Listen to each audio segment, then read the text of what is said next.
Start.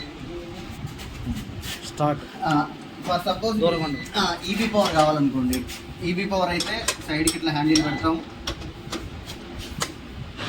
పైకి అంటాం, on అయిపోతుంది. ఇది ఈబీ పవర్. సో ట్రాన్స్ఫార్మర్ దగ్గర నుంచి వచ్చేది ఈబీ పవర్ అంటే ఎల్సిడి బోర్డ్ పవర్. సో ఇది ఆల్రెడీ వచ్చింది, అయిపోయింది. ఫర్ సపోజ్ ఈబీ పవర్ లేదు, డీజీ పవర్ కావాలనుకుంటే, డీజీ కావాలనుకుంటే ఫస్ట్ ట్రిప్ నొక్కుతారు, కిందకి పడుతుంది, కిందికి వస్తుంది. సో దీనికి కిందికి ఉండదు. డీజీ పవర్ కావాలంటే కిందికి వస్తే కిందికి ఉండదు. సో అప్పుడు ఏం చేస్తారంటే ఈ సెలెక్టివ్ ఉంది కదా, దీంట్లో ప్రెస్ చేసి టెస్టర్ పెట్టి కానీ ఇంకేదైనా ఐటమ్ పెట్టి కానీ స్క్రూ డ్రైవర్ పెట్టేసి మళ్ళీ పైకి అంటారు. పైకి అంటే ఇక్కడ డీజీ ఆన్ అయిపోతుంది. మీరు ఇది ప్రెస్ చేయకుండా పైకి అన్నారు అనుకోండి, ఓన్లీ ఈబీ పవర్ వస్తుంది.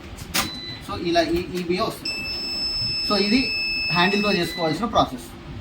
అదే జనరేటర్ కావాలంటే ప్రెస్ నొక్కాలి. ఏవి కొట్టినప్పుడు ప్రెస్ నొక్కకపోతే ఈబీ వస్తుంది. ఏమంటారా? ఆఫ్ చేసి